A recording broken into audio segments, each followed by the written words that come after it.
Eto na nga mga chong, marami tayong updates patungkol kay Justin Brownlee. Al Francis Chua, kumpiyansa kay Justin Brownlee. Sino nga ba yung magiging replacement import ni Justin Brownlee para sa Barangay Ginebra? Ngayon nga na naharap sa possible suspension itong si Justin Brownlee, ay maraming Barangay Ginebra fans ang nagtatanong, paano na ang Barangay Ginebra? Sino yung magiging import nila sa paparating na panibagong season ng PBA? Sa ngayon nga mga chong, ay ilang linggo na lang ang binibilang ay magsisimula na ang Commissioner's Cup. Isa pa naman itong si Justin Brownlee sa pinaka-inaabangan ng maraming PBA fans dahil sa possible rematch na naman nila ni Rondae Hollis Jefferson.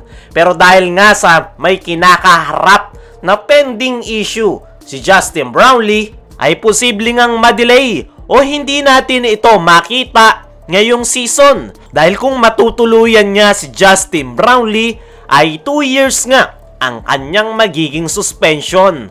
Pero pwede yang bumaba sa 1 to 3 months kung mapapatunayan ni Justin Brownlee na parte ng kanyang medication ang carboxy THC na nakita sa kanyang katawan.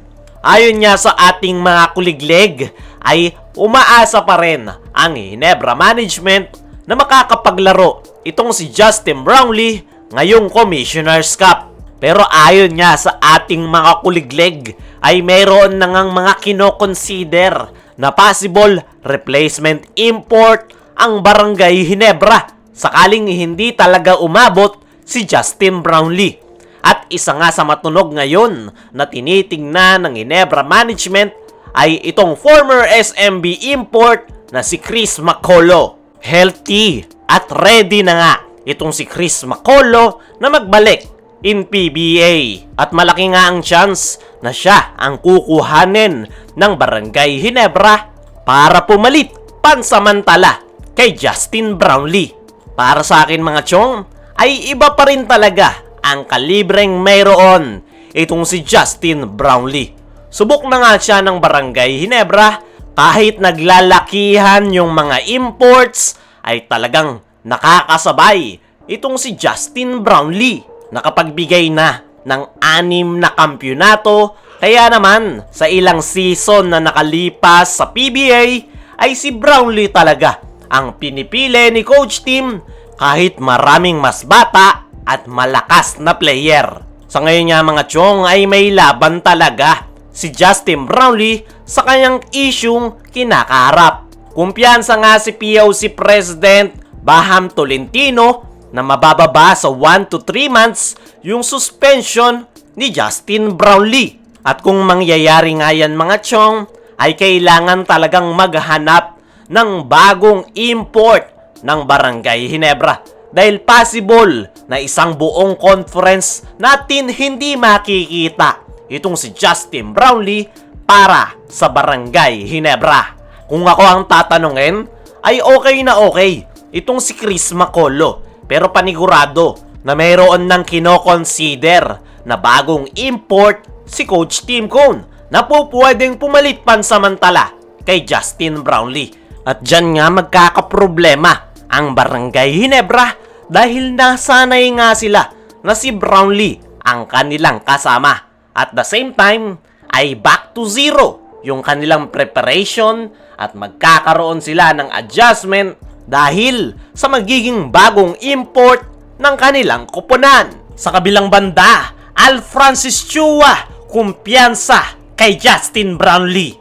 Ngayon nga naalanganin ang basketball career ni Justin Brownlee matapos nitong bumagsak sa doping test, ay handa ngang tumulong itong si SMC Sports Director na si Al Francis Chua para masalba si Justin Brownlee. Ito nga si Al Francis Chua mga chong, ang isa sa mga tutulong kay Justin Brownlee na malinis ang kanyang pangalan at hindi masuspend ng 2 taon. Ayon nga mismo kay Al Francis Chua ay kumpiyansa nga ito na malalampasan ni Justin Brownlee ang issue na kinakaharap niya ngayon.